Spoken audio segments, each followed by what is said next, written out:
Right, so hi everybody, and welcome while you're being let in by Tom Kirk to the open webinar, which is COVID-19 as a critical juncture, which is a paper by Duncan Green, who's sitting here with me, or in front of me rather.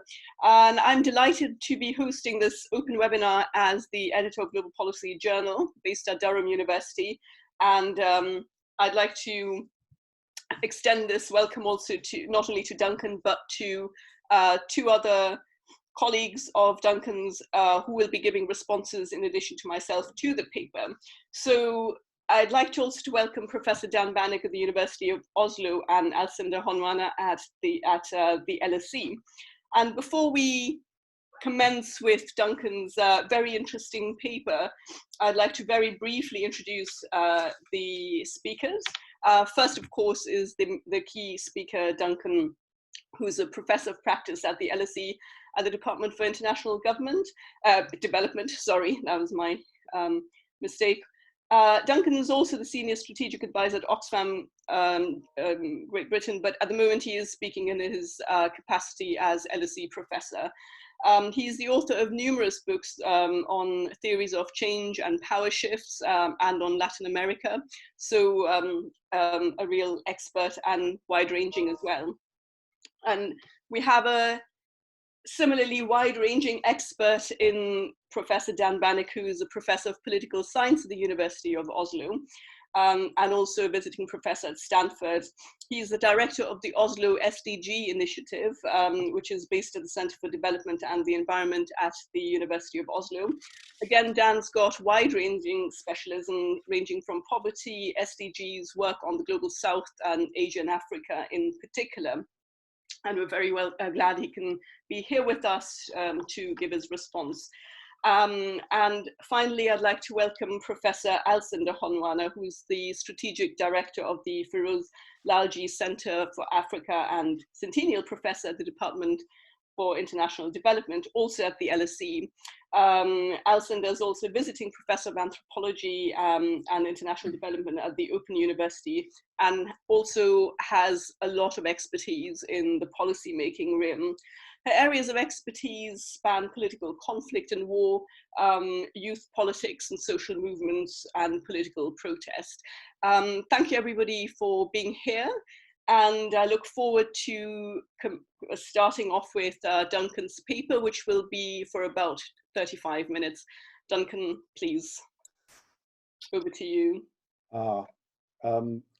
Tom, I've got host has disabled participant screen sharing. You need to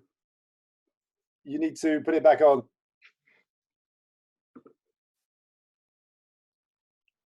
Did you get that, Tom? Yep, I've just made you a co-host. Okay, let's try again. That's more like it. Okay.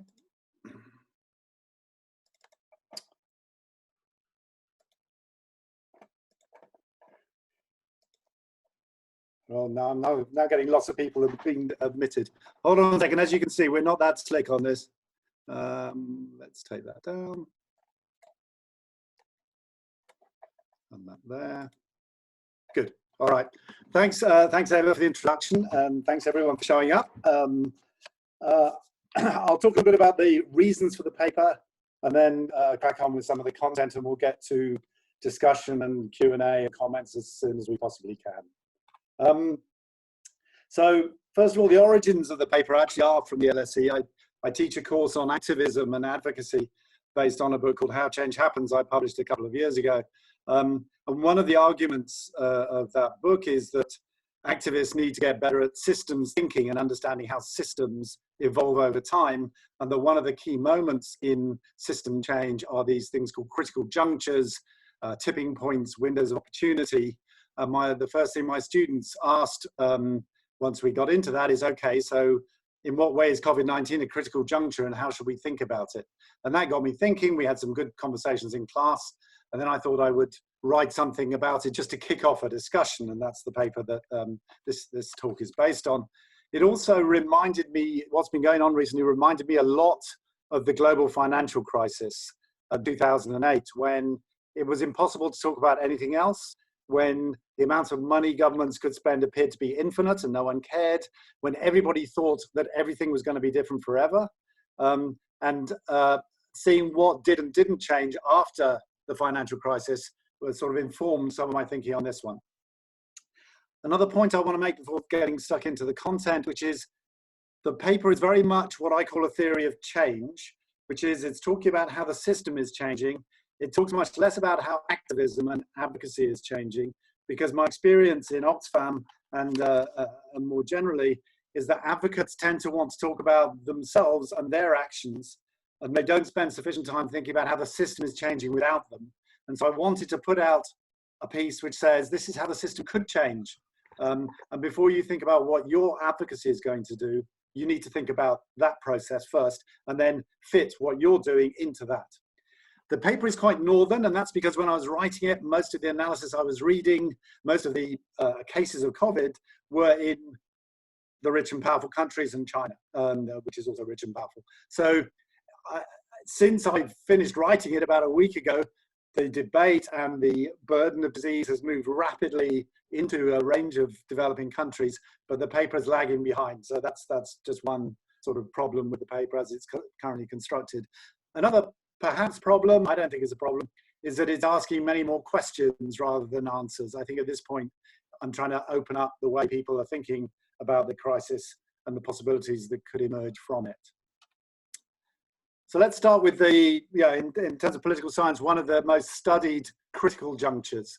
And critical junctures are these moments of rapid change, often linked to shocks, whether it's pandemics or earthquakes or tsunamis or whatever it is, financial crises, which throw everything up in the air and lead to periods of rapid change.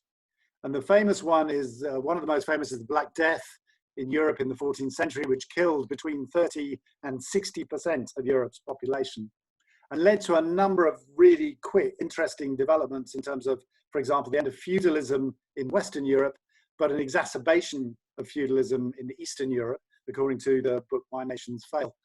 And that illustrates another issue around critical junctures, which is that they can lead to very different outcomes depending on small differences in initial conditions.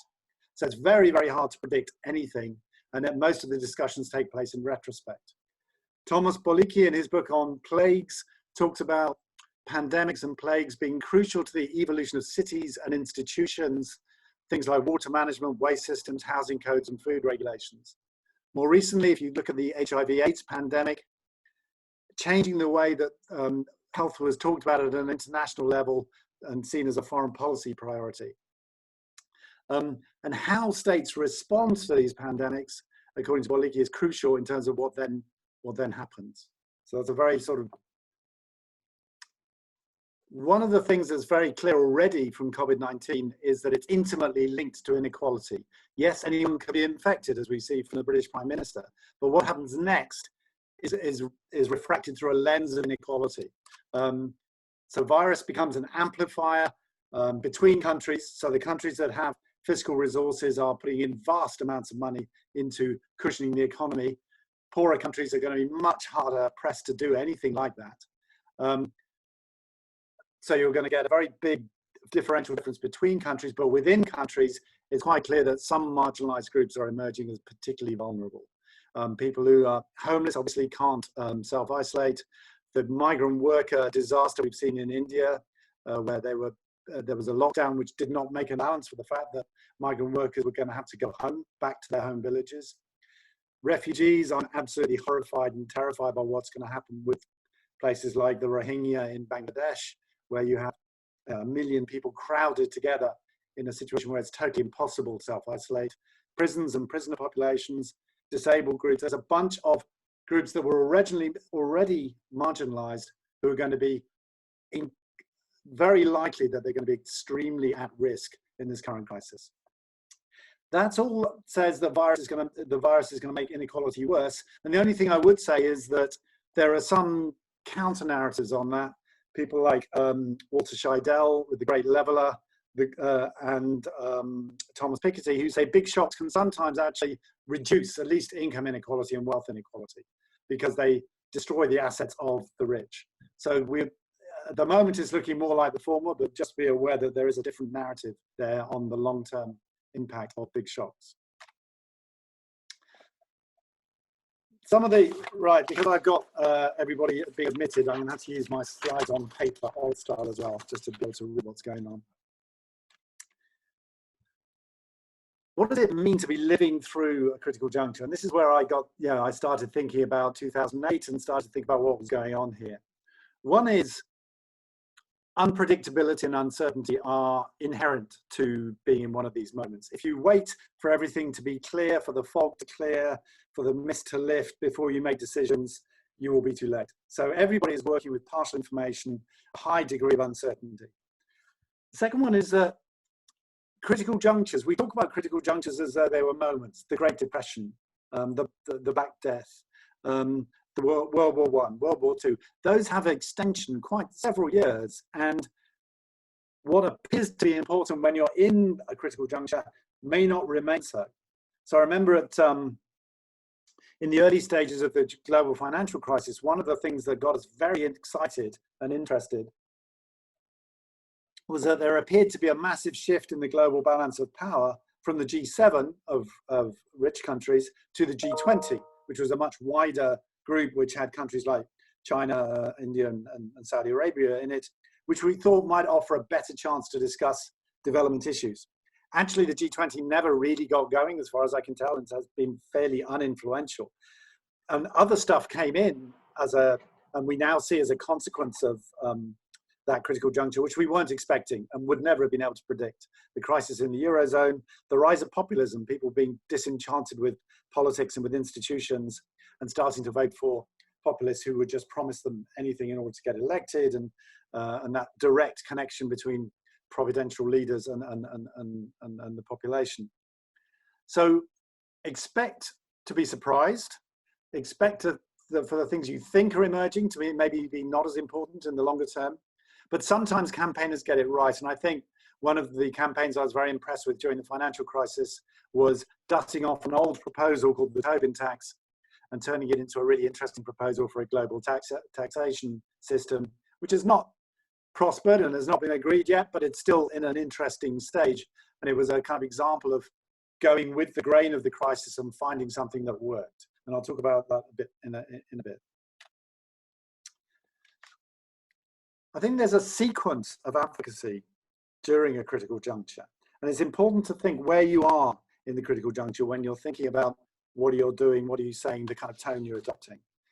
And initially, there's an enormous value, I think, in bearing witness on impact. It's not something I think the NGOs and others always do terribly well, but it's actually to say this is what is happening on the ground and just leave it at that. Forgotten groups, the ratcheting up of inequality, as I mentioned, those sort of issues is going to be very important that advocacy does that now and continues to do it. The second point will be the thing that a lot of advocates go for immediately, which is you lobby for your preferred policy responses. At the moment, things like universal basic income, a variety of safety net responses, increased state spending, a bunch of different things they're coming past my timeline on a regular basis. And you can see people immediately starting to lobby for their preferred policy responses. I'm worried that people go too quickly to that, and they do it without looking at the system, which is my initial point about having a theory of change before you jump into your theory of action. Sometimes the tone I hear from advocacy is we were right before, and now because of the crisis, we're even righter. So we're just going to keep saying it until someone listens. And I'm not sure that's the best way to ride this wave that we're all in the middle of. Critiquing actual policy responses. So the governments and other bodies will do things, and we need to see whether they are working, whether they have unintended consequences. I thought there's some brilliant work by feminists all around the world, really, saying if you put people into lockdown, there are a large number of homes which are not safe for women. You will have a spike in domestic violence, which is exactly what we've seen. The WHO has now recognized. But the other good thing that they did was say, and these are the things you should do to prepare for that spike. And I thought that was a really classy bit of advocacy, which went with the grain, which they knew their issue, but they could see that it was going to become particularly relevant in the response to COVID-19. And then again, something that's going to become increasingly important is advocating on the shape of the recovery. What's going to change? as the world recovers from COVID-19. And the sort of things you're seeing discussed are thinking more about resilience and maybe thinking of systems which have greater resilience to shocks, even if that entails a sacrifice of sort of optimization of income and wealth, for example. Green New Deal, is a Green New Deal going to be part of the recovery? And again, my concern here is that although experience shows that you need to start advocating quite early on in the crisis to shape, what eventually comes from it, you need to be dancing with the system, is the phrase we use on the course, dancing with the system, thinking about how what you're advocating actually fits the stage that the crisis has got to. So thinking about the longer term impacts which we might see, and here we're going, here I really do get into more questions and answers. So I'll look at politics, society and economics separately, although there are lots of overlap between them. So in politics, what you're essentially seeing now is a stress test of every political system on the planet, every political leader on the planet. What you're seeing in the short term is that everybody gets, all political leaders, virtually all political leaders, with a couple of particularly pathetic and disastrous exceptions, get a popularity bounce in the short term, but in the longer term, that's likely to fade. There will be a lot of examination and accountability to come in terms of how they manage the crisis. Part of that stress test is a conversation and a fight over whether democracy or autocracy is better at responding to these systems. There was some nice work from Saskia Breckenmeyer and others at Carnegie saying that's the wrong distinction. The distinction is not between autocracy and democracy, it's between governments of either stripe that have high levels of trust and competence and those that do not. And I think that's quite a sensible way to look at it. Some interesting work from Nick Cheeseman at Birmingham University on the assault on democracy, on how governments are using this to restrict civic space, to declare states of emergency in 50 countries. But one thing I'm interested in this is what the impact on populism is going to be, because it's quite noticeable that most of the most prominent populist leaders who have emerged in the last few years are having a very bad crisis. I think Duterte in the Philippines is maybe an exception in terms of his popularity ratings, but Bolsonaro, Modi, and Trump are all really struggling to find a way to respond to this. They don't believe the medical evidence, they don't believe experts, they try and shrug it off, they try and communicate in a sort of ad hoc way, and it's losing them a lot of support and a lot of popularity. So it'd be very interesting if populism, which emerged from one crisis, started to fade away in the next crisis, but they will fight back. And one of the things you're seeing is populists trying to stir up hatred of outsiders, of others, of minority groups, in order to buttress their support. There's a whole bunch of stuff going on around data and surveillance, extensions of surveillance systems, overriding data protection, increases in state control. The question there is, will it be reversible, or will it actually lead to they'll be able to say not just that we needed it for COVID, but there'll be more flu epidemics in the future, and there'll be other reasons why we need to keep that level of surveillance and that level of data capture and control by the state. So there could be some real concerns on data protection there. There's some interesting stuff in the Washington Post about, in 1956, the UK had a disastrous Suez War, and it's seen as the tipping point of the end of British Empire and the end of British influence in the world. And the complete chaos in the US in terms of the response and the acrimony and the division just makes you wonder whether this is going to be some kind of Suez moment for US prestige in the world. It's certainly not having a good crisis at the moment. And then a sort of wider issue, which I think is going to be about how policy debates are framed. And again, this comes back to that issue of resilience. And are we going to be speaking much more about the resilience of systems and whether policies should aim to have automatic stabilizers? Should we be designing policies like cash transfers or cash for care for people in the care economy that can be very rapidly scaled up for unforeseeable and unforeseen critical moments? So these are the kind of things I think we might be seeing. This is all totally speculative, I repeat.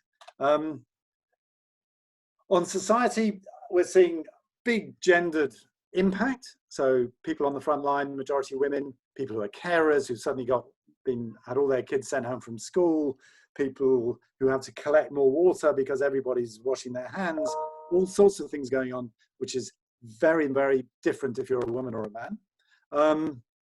And the response too will be very gendered. Governments are finding it much easier and moving much faster on formal economy than informal economy in terms of safety nets and bailouts and so on. A wider question of, will this lead to a shift in norms? Will it actually lead to more respect and more attention to the care economy, which is just acting as an enormous sponge, soaking up the negative impacts of the crisis and the response? And if there's a shift in norms, will it last? So I think there's a nice comparison here with, at least in Europe after World War I, you saw a number of stages of sort of steps forward in terms of women's emancipation, votes for women in a number of countries. In World War II, you saw almost the opposite, where you saw women being shoved back into the home and out of the workforce very rapidly after World War II. So will this be a moment of emancipation which sticks, or will it be reversed? Then I think there's a really interesting process going on in many, many countries around solidarity. And I've been struck by the mutual aid, the upsurge in mutual aid in Britain, where I live. My kids are very active in going, knocking on neighbours' doors, looking to see if any old people need shopping done, all that kind of thing. And it made me think about Mexico in 1985. In Mexico in 1985, there was an enormous earthquake which killed about 20,000 people, I think. And there was a very poor response from the state and an amazing response from the citizenry. And a lot of the movements which just sprang up spontaneously to help deal with the earthquake response then morphed into much longer lived social movements, and actually they played a crucial role in the overthrow of Mexico's one-party state some years later. So I'm just interested in where these mutual aid movements end up in terms of becoming longer lived political movements. I think there's some very interesting possibilities for intergenerational dialogue. Alex Evans and David Stephen had a paper on Global Dashboard on this, saying, okay, at the moment, lots and lots of young people are doing what my sons are doing and trying to support old people, trying to support their parents and their grandparents. It's young people looking after old people, and that's a fantastic thing. Will there be a quid pro quo? Will when we come out of this crisis, will older people say, yeah, we realize that the situation on housing or the situation on your pensions or a bunch of other things on consumption are not fair, and some new deal is required between the generations? This is all very speculative. One thing I've been struck by, and I don't know whether this is going to be a legacy of the crisis, is that we are all acutely aware of space, private space, personal space around us when we leave the house, but in particular, do we have access to space? Do we have a decent sized living space? Because if you don't, you're getting a horrible experience out of this. If you're living 6 to a room, if you're living in a shantytown, or if you're just living in a small flat in London, it's a completely different experience to if you're lucky like me, because I'm old, that I have a decent sized house and a small garden. We haven't really talked about the right to space very much up until now, but I think I can imagine a situation where people would start to say, actually, you need X square meters to have a decent life. And why is that not a basic right which we need to think about when we're designing our policies and thinking about our advocacy?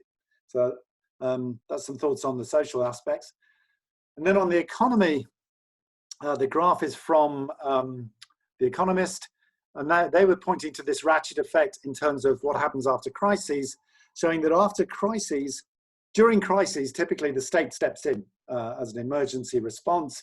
It spends a lot more money, it introduces new taxes, it takes new powers. And they tend not to go back all the way after the crisis. So you get a ratchet effect of increasing state power. So The Economist is arguing that this could well happen again, and being The Economist, they're a bit nervous about that. They're not sure they like that idea. I'm not sure, because right now everybody's Keynesian. Everybody's saying we've got to spend, we've got to smooth this horrendous shock. But that's exactly what it felt like in 2008. And then we had 10 years of really severe austerity afterwards. So I'm not sure if it's going to last. What is clear is there is a massive hit on poor countries. It's going to be much bigger, it looks like, already than the global financial crisis, on things like the complete flight of capital from emerging economies, from developing countries. remittances, which were amazingly durable in the financial crisis, people just kept on working and sending their money home, are going to be really severely hit because people can't keep on working now. And there you're talking about roughly 4 times the volume of aid is the amount of money that goes in remittances from workers in rich countries to their families in poor countries. So there will be a big hit on poor countries, and Oxfam's launching a paper tomorrow about just how much money is going to be needed to get through this for low and middle income countries. But what's clear is that we will be back to talking about debt relief and a bunch of other things, including increased aid, if we're going to help, if the global community is going to help the poorer countries get through this. Focusing closer to home and the role of advocacy and activism, there will be an enormous pressure on aid budgets. Governments are going to be strapped for cash. Governments are going to have huge debts coming out of this crisis, and rich country governments are going to find it very persuasive to cut aid budgets and spend it on their debt service or on priorities closer to home. And that traditionally is what's happened after big financial crises. The IMF did some research on this, which showed you had a kind of 15-year dip in aid spending in individual countries after those countries went through financial crises before it returned to the value before the crisis. The outlier on this, though, is the financial crisis, where aid did not significantly fall. In fact, I don't think it fell at all. So I'm not sure, but you have to be worried about what the impact is going to be on aid budgets at a time when poor countries are going to need huge amounts of support. The humanitarian response, so you've got a straightforward humanitarian response. People are getting sick, people need help. Incredibly complicated by the fact that people can't move around. So whether your humanitarian response is built on expats from rich countries or from other poor countries moving around, or from people moving around within country, that whole model has thrown into impossibility and confusion. So some people think this could be the moment when the humanitarian system finally localizes, when it finally realizes that the only way to respond to this is to get cash directly to the people in the situations, and the NGOs and civil society organizations in the shanty towns, in the refugee camps, and not have this big supply chain going through the international system, which will be paralyzed by the lockdown. So may happen. I hope it does. We'll see. And then the other question is diversion. That I think Médecins Sans Frontières was talking about this. That they've got a whole bunch of stuff they're working on already, which is life or death issues for people not related to COVID. Is there going to be a lot of diversion of money away from crucial other topics and other priorities towards COVID, in which case you could have a lot of unintended suffering caused by that? How should advocates respond to this? And this is a bit of a minefield, I know. I've had some big arguments already on this one.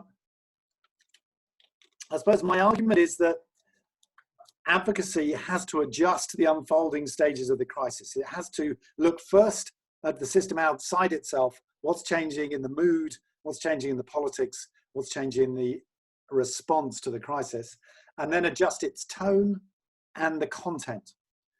Now the tone, I think that, so I started off saying love works better than rage. I echoed a piece by Kirsty McNeil from Save the Children on Global Dashboard, and I got a lot of pushback from people saying this is a very European perspective. In Europe, governments are quite, have still got a high level of public support. There's a lot of social solidarity. If you're somewhere like the US or Brazil or India, you can't, you have to be much more aggressive because things are being managed so much worse. And I think even in Europe and in the UK, I can see the mood shifting, and that you think that initial sense of solidarity, which is twofold. There's solidarity within communities and with people, with the NHS staff who are risking their lives, and all that kind of stuff will continue. Solidarity with people making decisions is going to become more and more strained as it becomes clearer that they made some really dumb decisions, or that they've done things which were for the wrong motives, or all sorts of things emerging. Stories of corruption in contracts in India, all sorts of malpractice and so on. So you think that anger would be, or that at least accountability and holding people in power to account will become bigger as time goes on. And as I said, it's important to context. On the content, I still think at the moment, finger wagging, saying you must do this, and that point I made earlier that we were always right and now we're really right, so just do what we say. That tone, I've had some very strong comments from friends saying I really hate being lectured by advocates and NGOs at a time when everybody is hurting and everybody's scared and everybody's worried about their relatives. This is just tone deaf, and I still think that's true. Some really interesting examples on, in the early days of this crisis, you've got governments who would normally be the targets of our advocacy. We'd normally be trying to persuade them to do things, are in a state of confusion and anxiety, and they really need help. And there's an organization I'm involved with called the Center for Good Governance in Myanmar, where the Myanmar staff just said, well, maybe we should just help. I mean, the government doesn't know what to do. It's panicking. Let's do a public safety announcement. And they hired an animator, went off to Naypyidaw, the capital, sat down with their contacts in government, and came up with a really smart, funky animation, which went all the way up to Aung San Suu Kyi, and then became adopted as as one of the public messaging from the government. Now, that hasn't got anything particularly to do with local government, which is CGG's focus, but it means that after the crisis, they will have political capital with all those decision makers who saw the CGG rallied round at a moment of need. And I thought that was a really contrasting way of behaving to the finger wagging and why didn't you do what we say and the sort of the finger pointing stuff. But where your issues are genuinely relevant, I think the important thing there is to be very, very loud about them and to be propositional. So I mentioned the GBV and lockdown. I've got a blog going up from the International Budget Partnership in South Africa on some really interesting work they're doing in Cape Town, where they started, the government in South Africa announced a lockdown, but you can't have a lockdown when people are using communal toilets. So what IBP is doing is they've set up a system of phone calls where they find out, are the communal toilets being maintained and cleaned? Are they usable? And then they're feeding that back to local governments very quickly, in a weekly bulletin. So they're basically doing some fast feedback monitoring, which is crucial if people are actually going to be able to sort of function in the shantytowns. And lots of local governments are incredibly positive about this and have asked IBP to work with them and all this kind of thing. So this issue of being propositional and looking for solutions, as well as raising the issues you know are important, seems to be very effective. Over the longer term, we will see emerging issues which we weren't expecting. Two, the right to space I mentioned. Another one, I was on a call with researchers from the Institute for Development Studies last week who said that it's really interesting in countries like Pakistan, Brazil, India, where they're seeing a really differential impact politically between the national and the subnational governments. The national government is making a mess of it and they're losing a lot of credibility. The subnational governments in places like Sindh, Rio, Sao Paulo, Delhi, Kerala are actually winning a lot of support from the populace for taking more clear, coherent, active measures to stop the virus spreading. So this could be one of those tipping points where people move towards more interest in the local state, and that becomes more of a focus, as we've seen, for example, in the debates on climate change. Final one, Naomi Klein, shock doctrine. We may be talking about windows of opportunity in critical junctures, but the bad guys have been doing this for decades and they do it really well, what Naomi calls disaster capitalism. And there will be any number of bad things going on where people are taking advantage of this shock, whether politically for cracking down on civic space or seizing control of data, or dodgy contracts, people with their snouts in the trough on COVID contracts for supplies, whatever it is. There will be a bunch of things that NGOs and advocates and campaigners will need to be spotting and making a big noise about. That I think is, I'm prepared to bet good money on that. Final thoughts, and then then my 35 minutes is up.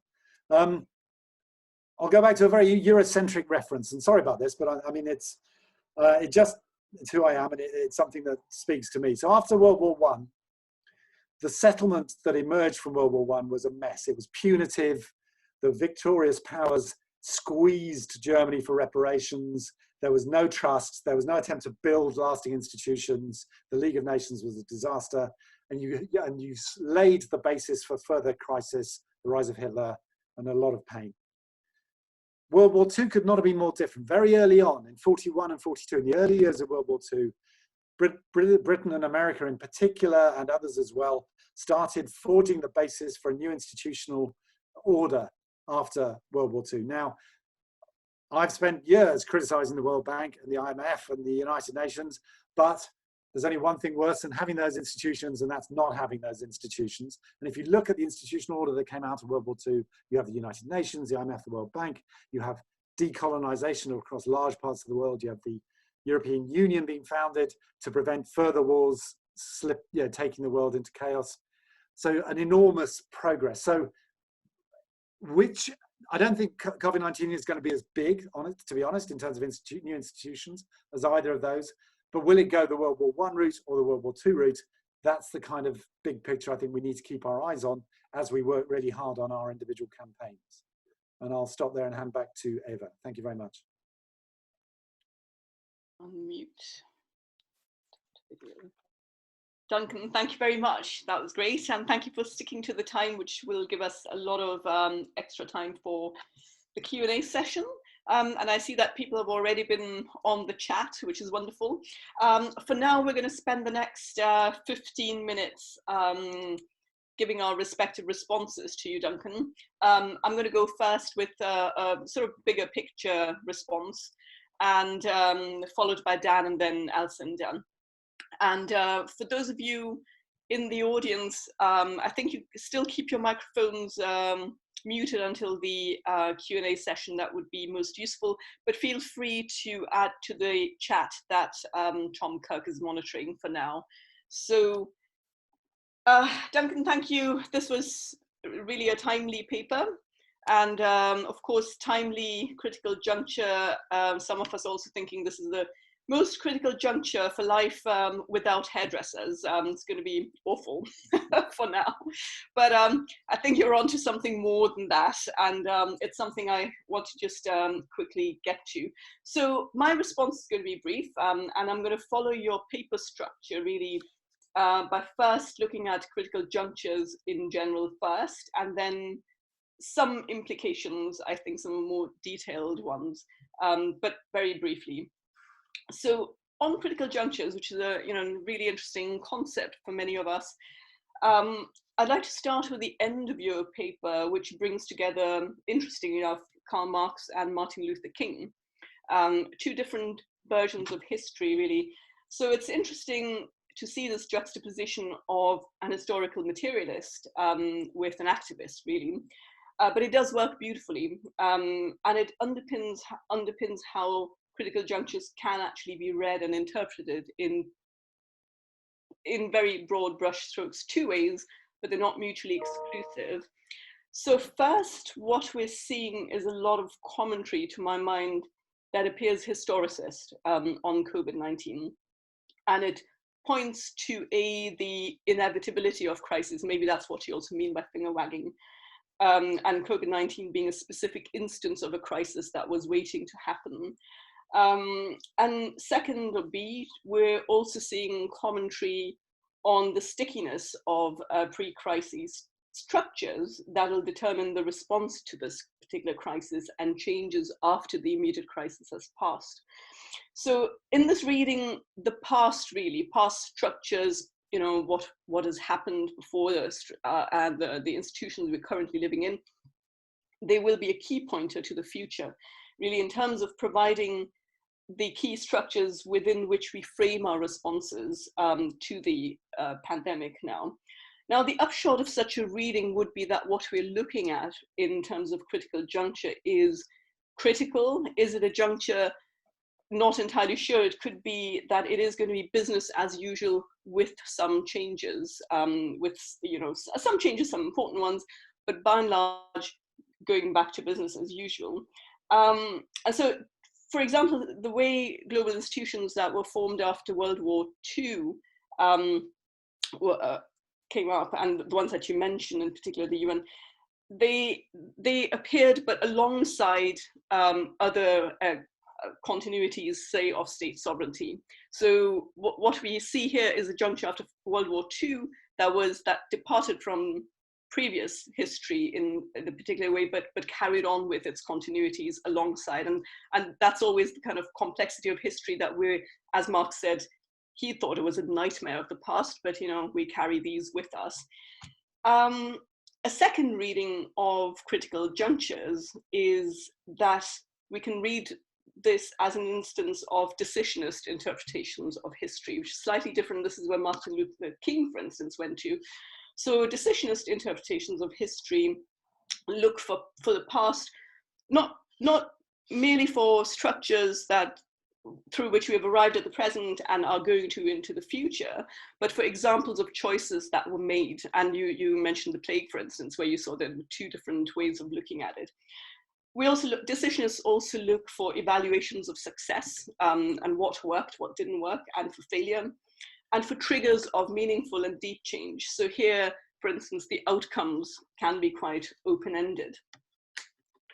So history at this time of a critical juncture could be used for either arguing for continuation on certain paths. So this is where the rhetoric on we're looking forward to returning to normality or the norm comes in. And this is what, people do talk about it. To make changes that take the real impacts of the crisis into account. So you've raised a number of key issue areas, or to break with the past completely, which has been, say, the tradition of revolutionary thinking, radical revolutionary thinking. But this would fall the third aspect in particular into the realm of utopian thinking, and there isn't much evidence that COVID-19 has triggered very much utopian thinking in social and political thought right now, as far as I can make out. So the first two are probably something that we need to look for. So my take is that societies across the world, and you've mentioned this already, will experience and respond to this critical juncture if we are to take on this term in very different ways. And you mentioned in your paper, you're talking about messiness, and I think that's exactly the right term. But what can happen in the public spaces that we have available to us are open discussions, such as we're having now, about which pathways are actually locked in. So which ones do we think we will find very hard to change and find difficult to get away from? And discussions on where can we actually be decisionists in history. And I think that's for me, that's an interesting question, because it opens up the issue of which spaces can we actually, in which spaces can we be successfully decisionist and not go down a pathway that is predetermined, or be decisionist about issue areas or spaces where, well, it's quite clear that we may not have the outcome we want. But of course, this is looking to the future a little bit. So this brings me to the second part of my commentary. And again, I'm going to be quite brief here. Want to leave more time. So I'm just going to raise 2 points, and I'm picking these from your paper. One is on science and politics, and the second point I wish to make is about organizational linkages. So on science and politics, you, I think, rightly asked the question about whether populist leaders now are really in trouble, and are they in trouble long term, or is this going to be something that they can tide over? I think there's clearly not a straightforward answer to this question, because populist leaders also differ depending on which country they're in. However, the issue with science is quite an interesting one, because it can actually be used to bolster populism to some extent. So science, by its nature, is probabilistic, it's open-ended, and it brings partial knowledge to us. And we see this in some of the debates on countries' responses, because governments are being asked to basically decide which kind of virologists they will go with. Yeah, say Germany is a good example for this, where you've got schools of thoughts on virology, and governments are now having to decide which kind of science or which modeling they will pick. And so that's quite confusing for a lot of people, and they find that quite and I think I'm seeing, for instance, in India also, there is an upsurge in wanting to go with leaders who have clear-cut answers and who offer certainty and who offer paternalistic care, even if that care is happening more at the subnational level at this moment in time. But it's quite interesting to read interviews with people who've been asked to leave big cities in India, who have been interviewed and are saying, well, Modi couldn't have known about us and he wouldn't have done it otherwise. So they're being let off the hook as well a little bit. So that's I mean, as for now, it's anecdotal because clearly there's no systematic ethnographic work that can go on at this moment in time. But I think these are interesting snippets that lead us to recognize that the science politics issue could actually be something that we have to look at in the future as well, and what kind of evidence do we accept? How much uncertainty are we willing to give the governments, and what do they think would be acceptable in terms of allowing for uncertainty over, well, this is what's going to happen, X, Y, and Z. So we know a few things that can happen, but clearly not everything. My final point is going back to a rather old-fashioned concept, actually, and I'll come on to that. It is about the organizations and institutions that we are now having to think about. What can they do, and who are these? What are they about? And this is in part a normative point I'd like to raise. So you raised the issue of the importance of communities and localized action, and I think that's right. Now, what I want to say here is that these institutions, through COVID-19, a lot of them will be themselves changing internally as a result of having to respond to certain, some more than others, of course, but also that these institutions, organizations, where the grassroots, top-down level institutions, they affect change as well in themselves. They're triggers of change. And this is where they become decisionists in some respects. But what I'm interested in is how they relate to each other. And this is where I'm bringing in a more traditional historical notion of checks and balances that I think we need to bring back into the debates on how organizations now evolve going forward after such a critical juncture. So again, the plague example that you mentioned was also quite interesting. Who's got power where? So checks and balances that basically temper institutions' grasp for power, and whether this is at the level of the state, markets, civil society organizations, or indeed other organizations currently quite discussed on organized crime that are taking over the spaces reserved often for states. So Southern Italy is going through a phase where organized crime is resurging in many areas, and that's quite worrying to see. So what kind of checks and balances do we have in place to work out how these organizations that you talk about are interconnected? Because you do rightly talk about all of us being in an interdependent world as well, not just representing interests. So the decisions to change will also have to take into account these relations with each other. I just see someone's asking about decisionists. I can explain that quickly. It just means that we're not on a fixed pathway, but that we have choices in front of us that we're able to take on the basis of our historical knowledge. That's called decisionist history. But I hope that answers the question. So how are we going to structure them? Do we want strong developmental states in control of the market and civil society organizations? Do we want strong markets, yet responsive to a state that they're accountable to? What kind of independence do we want for civil society organizations and communities, and who are they accountable to? But these are questions that have been asked over the years, of course, but I think now is also a good time to keep pressing this. And I think the kind of critical juncture you speak about will be a trigger for some of these discussions, I hope. So what I take from your presentation is that what we are looking for are really mechanisms that both enable change through certain kinds of power, but also that contain upsurges in power in various areas. So otherwise we might not get the change we want. So this is really a normative point of bringing in checks and balances to the debate that I think would be very important. Thank you very much for listening, Duncan and the others. And I'm going to hand over to Dan now, who's waiting to speak as well. Thank you. Thank you, Eva. I'm delighted to be here. Thanks for the invitation. And I really enjoyed listening to you, Duncan, but also reading your paper. Let me highlight two sets of issues. I've been only given 5 minutes. So one has to do with state capacity and the politics of crises, and the other has to do with the future of aid. So on the first, most low-income countries are not unaccustomed to these problems. I mean, most of these countries in say, Africa and Asia and Latin America have had problems with underfunded health systems, a fragmented aid, not really being able to prioritize, all kinds of problems during normal times. These get, of course, much more aggravated during crises.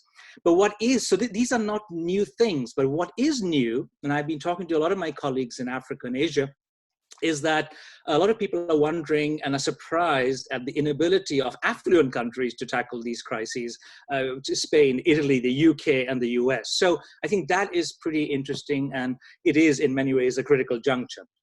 But let me just, based on some of the work that I've done on famines, reflect on the distinction between declaring a crisis and responding to it.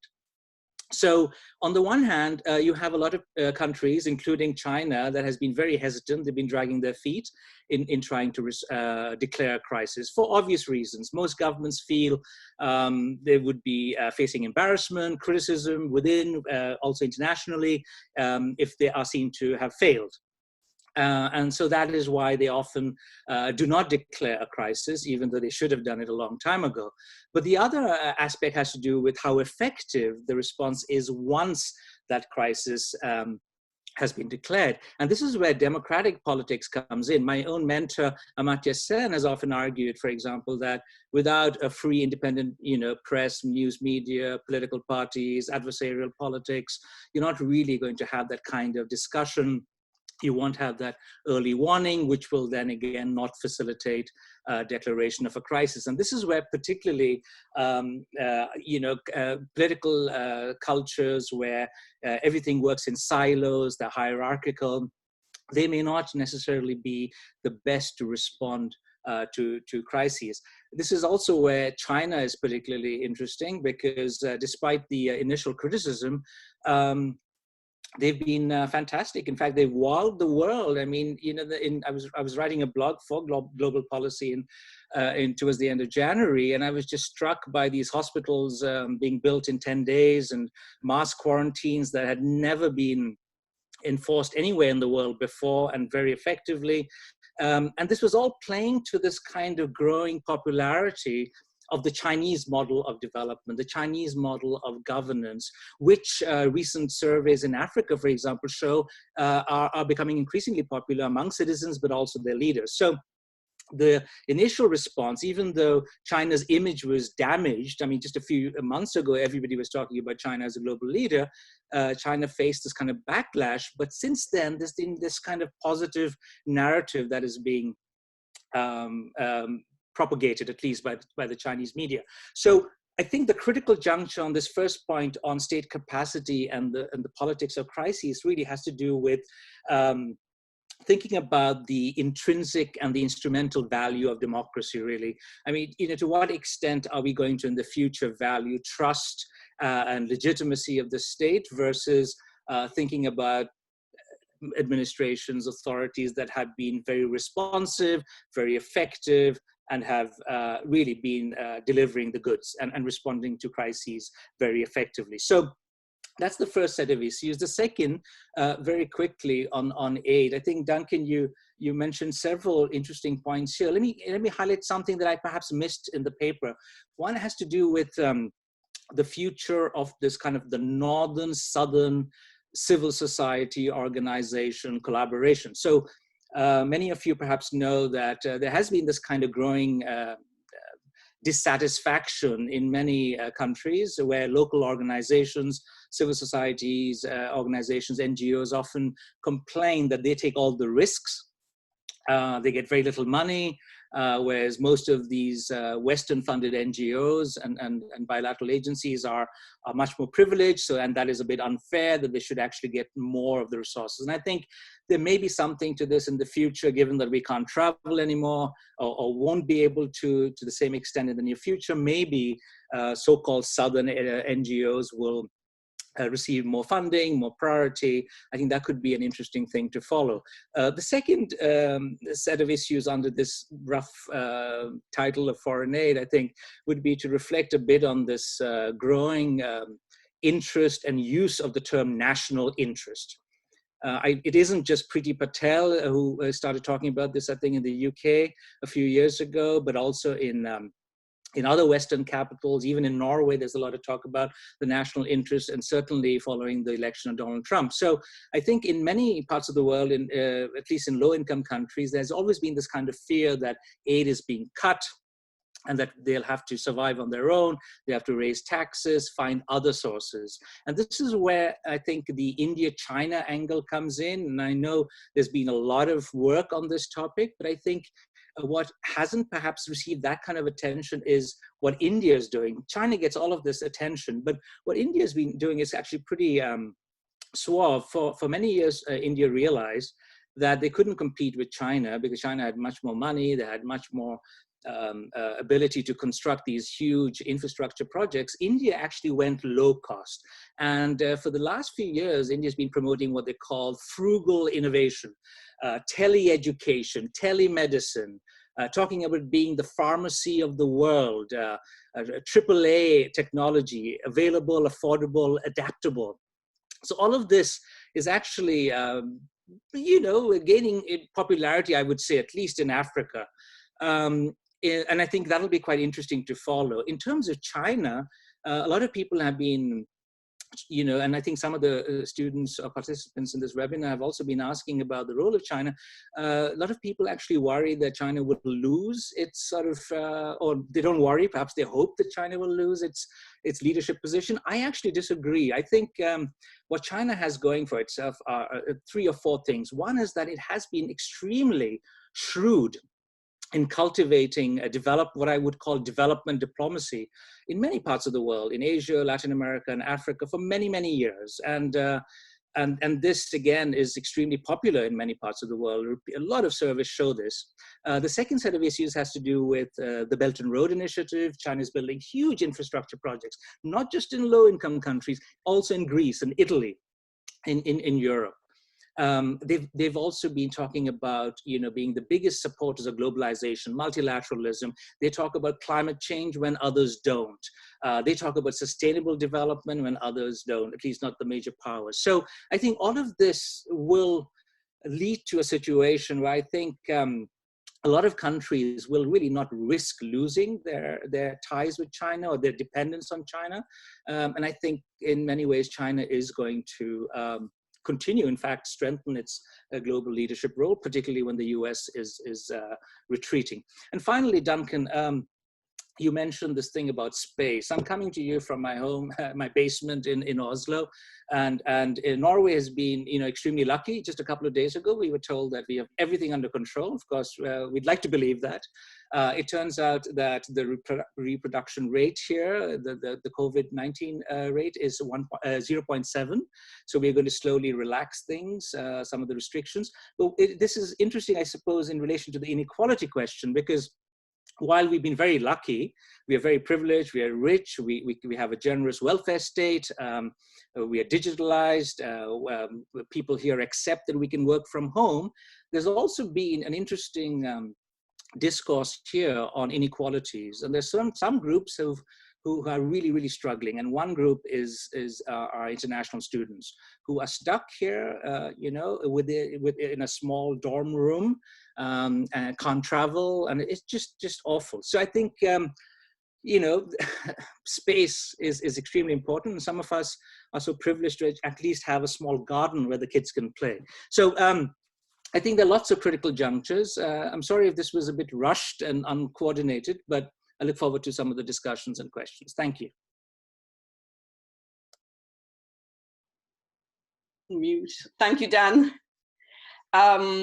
Alcinda, are you ready to pass on your comments? Yes, I am. Oh, thank you brilliant. very Thank much. you.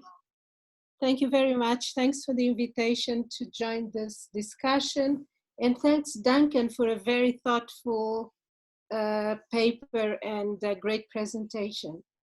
As I have just 5 minutes, I'll try to stick to my time and make 2 comments. And my comments will be following from where Dan left, the issue of inequalities and looking at how COVID-19 is really amplifying world wealth inequalities. And I would like to really focus on the response that will come from Africa for this disease, Africa and developing countries in general. And if we look at the way this disease has been approached, or this pandemic has been approached, we have a few buzzwords. And the buzzwords are social distancing, preferably 6 feet or 2 meters. We have 14-day quarantine. We have, wash your hands, stay at home, wear your masks, etc., keep a certain distance. And this issue has already been mentioned by you, Duncan, when you said, all the issues about the right to space and the space that we have for ourselves. But just before coming back to New York, where I live, I was in Mozambique and I caught the last flight from South African Airways back to New York as borders were closing, flights were being canceled. And as I was making that flight from home in Mozambique to home in New York, I was thinking, what is going to happen at home when I look at the way people live, at the space that people have, at the way people interact, and the fact that you have to be on the street every single day to make ends meet.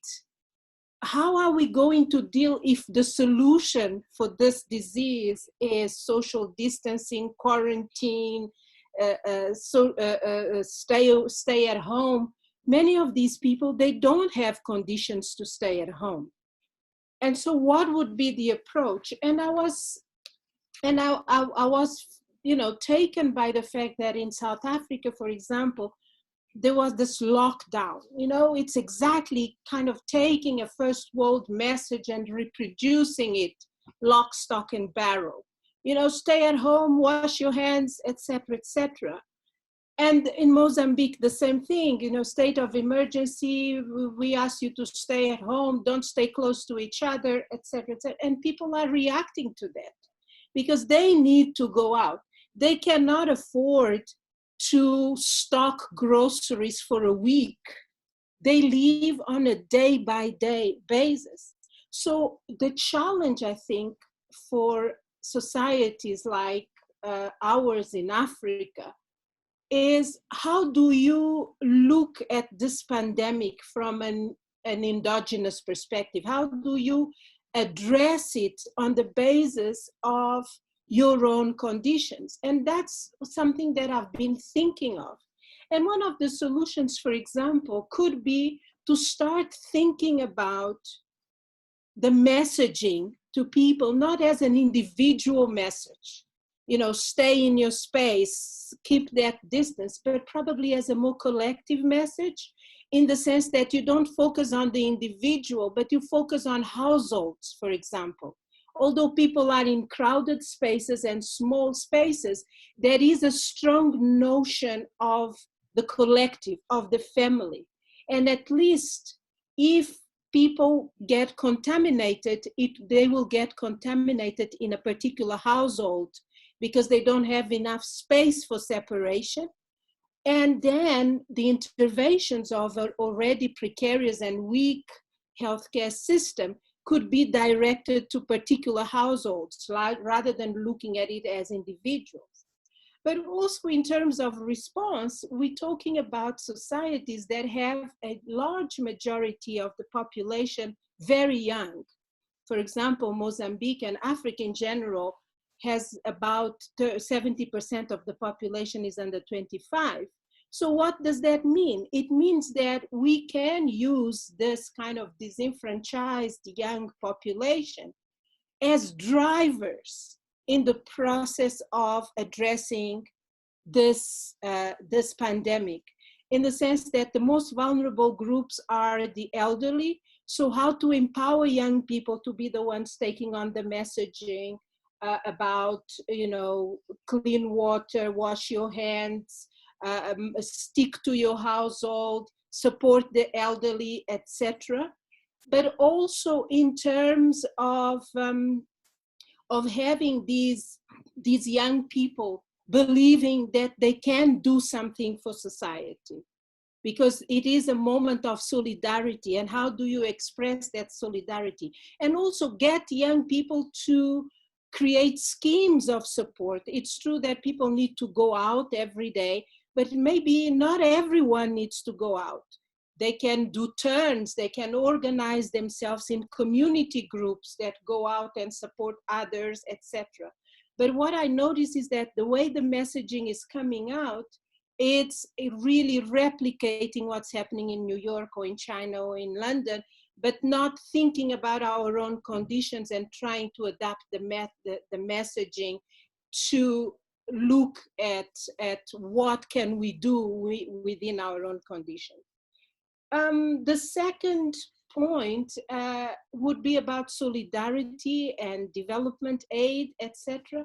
And I was just thinking, in the same way that China is sending ventilators to New York, who's struggling with ventilators, probably the development aid should be focusing on transforming those pledges or the commitments into cash transfers directly to people.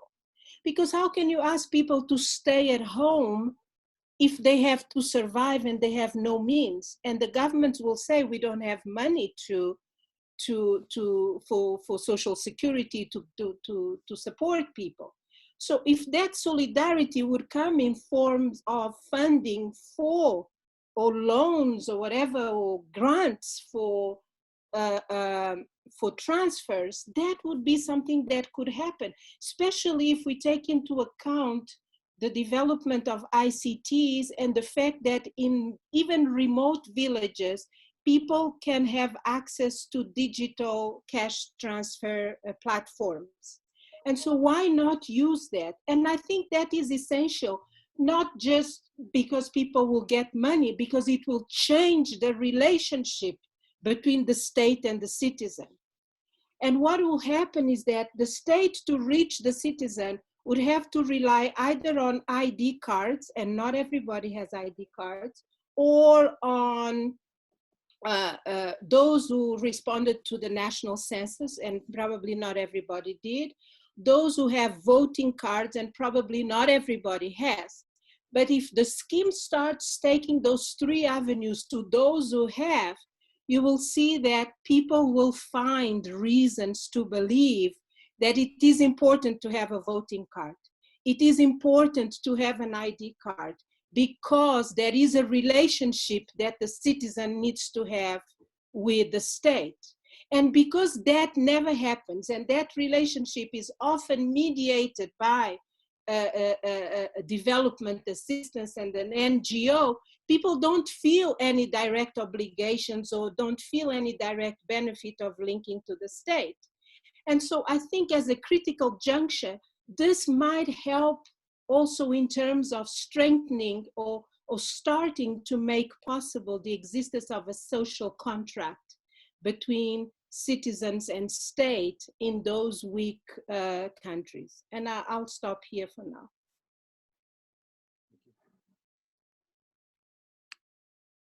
Keep reminding. Thank you, Alcinda. That's great. Thank you, Dan, as well.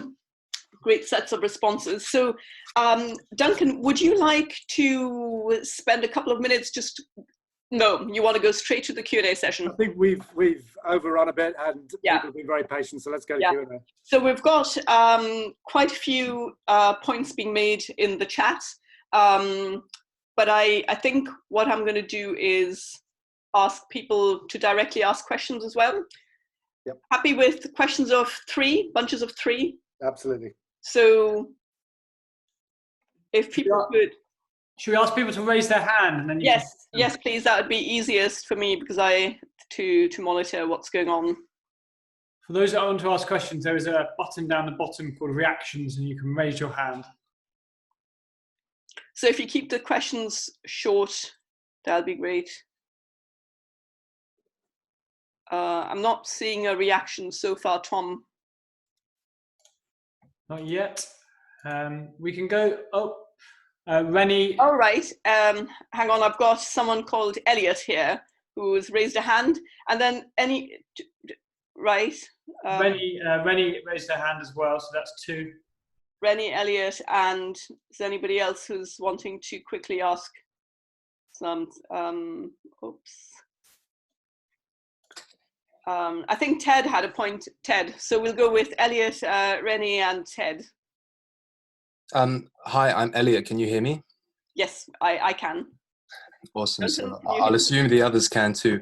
So yeah, thank you for everything. Like the last hour has been incredibly interesting. I found it really interesting to hear about the assault on democracy by governments and big business in particular. And I was wondering whether this critical juncture or COVID-19 as an event, if it can lead to significant acts of unruliness in the public sphere or the civic sphere. I know someone mentioned something about the mafia engaging in activity in Italy at the moment. And maybe if there's been any precedents from other pandemics or endemics in the past. Thank you, Elliot. Rennie? Yeah, thank you. And thank you all for the presentations, very interesting. I'm wondering if this COVID crisis would lead to a revalidation of science, because all the measures were taken on purely scientific criteria. And if you compare that with the climate crisis, for example, there's a huge difference how science is appreciated in that debate. Okay, thank you. Ted? Oops, is Ted not here? Ted? Ted is here, but mine was actually a side comment in the chat. I don't particularly have a question. Oh, right. Okay, then we'll leave that aside. Then, Duncan, do you want to respond to these 2 questions first, and then we'll move on from then? Yeah. So the unruliness question is really interesting. When does suffering lead to unruliness? Is a really, So we've seen a lot of protest movements, many of them turning violent around things like food prices in recent years. There's been an upsurge in protests generally. Small things like a minor increase in metro fares in Santiago in Chile led to an enormous popular protest, which has ended up with a new constitution, which is currently frozen due to the COVID crisis. But so it's definitely a possibility. You asked for precedents. Well, in Britain, going back to the Black Death, it led to the peasants' revolt of 1380 something, where they actually marched on London and but then got caught and executed. So there are plenty of precedents for this. It's not a given though. I think it's partly how candid the response is, how clearly the response by governments is seen to be unjust or corrupt. There'll be a bunch of things which play into whether people decide that it's unfair, which is the thing that it's either going to be unfair, that they have been unfairly picked on, and they're going to make a stand. So I think it's definitely a possibility. Naomi Hussein has done a lot of work on this in recent years on unruly protest as part of her work at IDS and now in Washington. So I think it's something to watch. Revalidation of science, you'd think, Renee, wouldn't you? I mean, it's clearly that this has been a hugely science-driven response, and attempts to respond to it any other way have been a bit of a disaster. So that you would think. On the other hand, there will be lots of manoeuvring, and that's already happening in Britain, trying to lay the blame on the scientists for not being clear, trying to lay the blame on scientists for giving conflicting advice. So there will be politics around the science. It's not a nice, neat division between science on one hand and politics on the other. So that one we will see over the course of this year who ends up winning on that. Right. Thank you, Duncan. Can I move on to the next set of questions? So there's Himanshu Sharma. Himanshu, I can see you've got two. Could you just make it one, please? And then I've got Barbara. All right. Okay. Thank you, Professor Duncan Green, for the very interesting conversation. My question is that, is the global response to COVID-19 largely influenced by the West? And I ask this because we have more deaths due to other infectious diseases like TB and tuberculosis and malaria across the world, and not so much in the West. So, and because the mortality rate for COVID is below 1%. So again, my question is that, is the global response to COVID-19 largely influenced by the West? Right, thank you. Barbara? Yes, I hope you can hear me. So my question would be about what was already mentioned, the difficulties to apply social distancing measures in third countries. And so what would be your advice on what kind of measures can be taken in those countries? And are there any positive historic examples apart from Ebola crisis and so on in certain parts that could be useful? Thank you. Right, I think, Duncan, if you take these two questions, that'll be good. That's fine. Yeah. So, Manju, really, this is the question on, is this a response influenced by the Western gaze? You know, that we care about COVID-19 because Boris Johnson is getting sick, but we don't care about pneumonia because that's 2,000 kids a day, and they're not our kids. I think there's an element of that. And I think Alcinda, set out very clearly that the response is an incredibly northern response, predicated on this idea that everybody has a nice little house for a start and a job.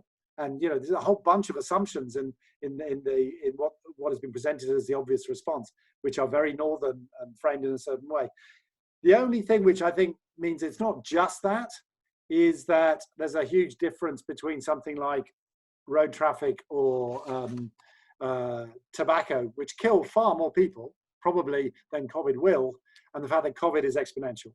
So there's a sort of a mathematical difference between really struggling to get an exponential thing under control and dealing with these things which are not contagious and therefore are just constant threats. So there is a difference. And if there was no, the modeling, I have no idea how much value we should put on the modeling, but the modeling suggests 40 million deaths if no action is taken. That is an entire HIV pandemic in the space of a few months. That is clearly serious.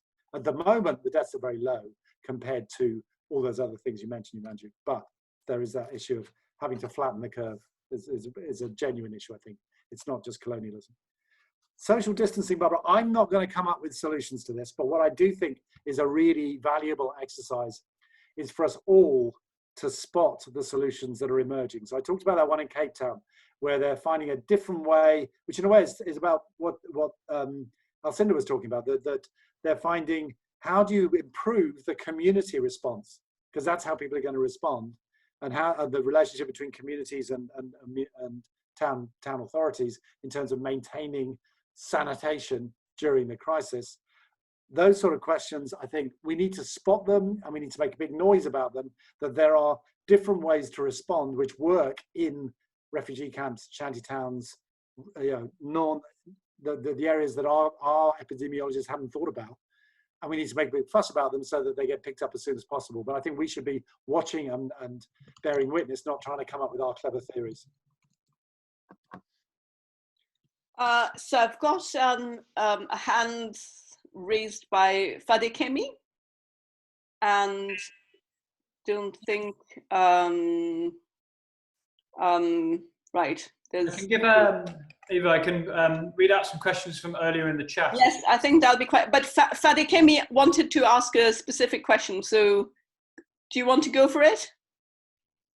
Yeah, sure. I think my question was also already in the chat anyway, so I was happy for that to be read out. But I think basically what I was trying to talk about was I like that a lot of the presentations looked at like how COVID as a critical juncture across like the global economy, but then also thinking about like how it would affect like the political economy within countries as we think about how inequalities within countries are being exposed due to COVID. Duncan, do you want to respond to that straight away? I agree with Fadekemi. Yeah. I'll leave it at that. Yes, right. There's it's like it picks apart every little bit of inequality and every imbalance of power and makes it more visible and more painful. And that's what we're going to see and what we are seeing. Yeah. I'm just going to quickly jump in here with somebody who's left, but who's raised actually quite a really a good point that I'd been thinking about as well, but from Lise. I think she's left. It is about space, where she says that you're right about space, that but from an environmental point of view, people really should be living closer together and in smaller places, however, with more public common spaces, rather than spreading out too much, because that's it's also not really an option. And we do know that spread out living is although it gives you that space, it is more expensive. At the end of the day, you may not have so many community networks to draw upon as well. So I think she's gone, but it will be quite interesting to reflect on that. Yeah, good luck with making that argument at the moment. But I think you can square that circle by saying there's a minimum space. It's a bit like Kate Raworth's work on the donut, right? There ought to be a foundation minimum space that is required for a decent life, but there's no reason for people to have huge amounts of space. So we're talking about redistribution of space. You see, space would become like wealth or money, because what we've seen in the current crisis is that space is wealth. So when you're talking about redistribution, we should be talking about redistribution of space, absolutely. So you could do that through differential tax regimes on people's properties. You know, if you have a massive property, you pay more. There's lots of things you could think about in terms of making a more equal distribution of space a policy objective, which might enable you to be within the sort of environmental boundaries that Lise was talking about. Yeah, point taken. It is nice for those of us with gardens, to be fair. So, Tom, did you want to comment on something as well? Because you said you'd... Yes, from the chat, I'll let Jofti Veleno, if you would like to ask your question, or I can read it out. Hello? Yes, hello. Yes, good evening. I'm Jofti Villano from the Philippines. Yes, I have a question about Duncan mentioned this earlier about wait.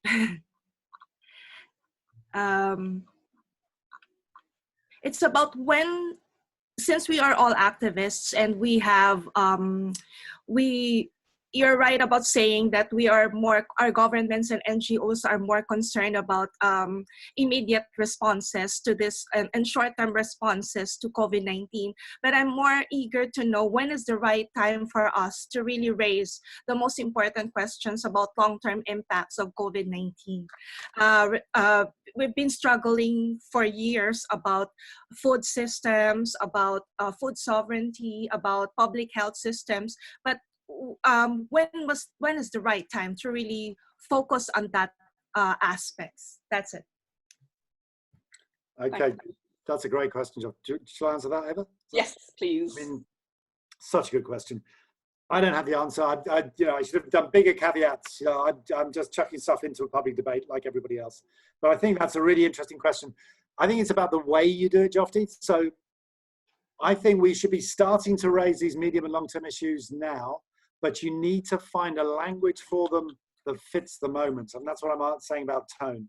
So food systems are a totally legitimate subject, providing you're not just trying to piggyback in a very obvious way on the crisis. So you have to find something about food systems which is directly affected by COVID, and the fact that COVID exposes some problem with the food system. Then you're in the same sort of space as those people working on gender-based violence, or other issues. But it's got to be authentic. And what I've seen on my timeline is a lot of what I think is not very authentic advocacy messaging, where people are just kind of cramming their issue and saying, and because of COVID, do what we said we wanted you to do anyway. And that's the stuff that doesn't work. But it definitely isn't a question, I think, of waiting till the end of the crisis, because then the status quo will reassert itself. So you've got to find a way to insert your issues into this current uncertainty, but it's not easy and it's not simple. That was probably really right. Yeah, Tom, would you, oops, lots of, so Dan, I think, is having to leave soon. I'm just looking out, so that's fine. Has anyone got, oh, Liz Nelson. Hi, thanks everyone. I work in international tax, and tax sort of underpins the kind of, well, I think the social contract. And I was interested a bit what Alcinda was saying about, you know, strengthening ways of strengthening the social contract. But I suppose my question is, or I'm interested in a comment about thinking about in terms of tax and transnational corporations. I wonder if they're sitting in their boardrooms, you know, still, are they thinking this is a critical juncture for them, or are they just thinking, well, we've just got to ride this storm? And you know, will they be, you know, obviously there are bad guys in the corporate world and individuals we've seen in the news, but I'm just wondering whether I suppose it's a kind of, is this really a critical juncture, or is it to a degree a bit of a possible changing point, or is it really up to us as advocates and activists to make it so?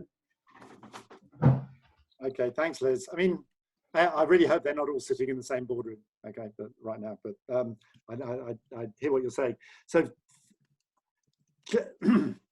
is it really a critical juncture? I think I'd go back to what Eva said at the beginning in the comments, discussion part, which is that it's a combination of the Marx bit, which is you don't get to make history. Okay, you have the weight of history is like sits on you like a nightmare.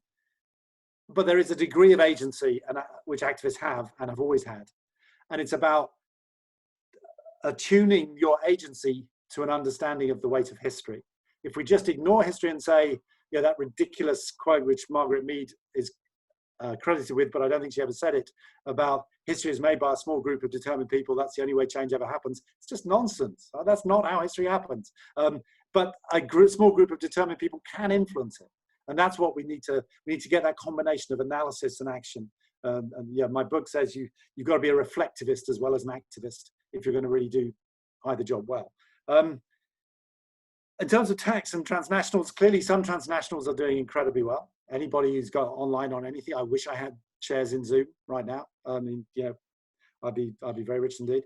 Amazon, absolutely creaming it. So there will be questions about windfall profits and all sorts of things which we can have. I think you have to be careful about saying this is the big issue right now. You'd have to make that case and make a very convincing case for it. I don't think, I can't imagine many companies are just thinking, let's just get through this. This is just throwing, yeah, their business models are being fundamentally challenged.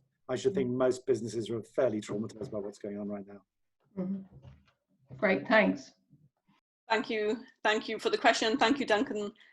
Tom, anything?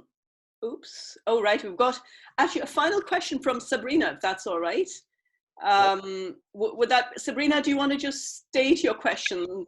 Hi, can you hear me? Yes, we can. Okay. I don't know if this would be particularly relevant to this discussion, but I feel that there is a need to speak about sort of the fragility. I feel like the COVID-19 has sort of exposed the sort of fragility within the UK immigration policies. Like when Boris Johnson and the secretary announced like the establishment of the new points-based immigration system, they said that care workers and nurses were considered low-skilled workers.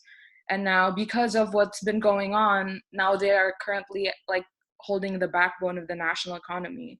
And so I just feel like we should have, it would be interesting to hear your thoughts on sort of how this all, I guess, how do you say it? Like unpacked, how like, I guess, inherently flawed the immigration policies are, or what do you think, how do you think this would evolve in the future? Do you think maybe the Home Office will be more welcoming towards what they perceived initially as low-skilled workers?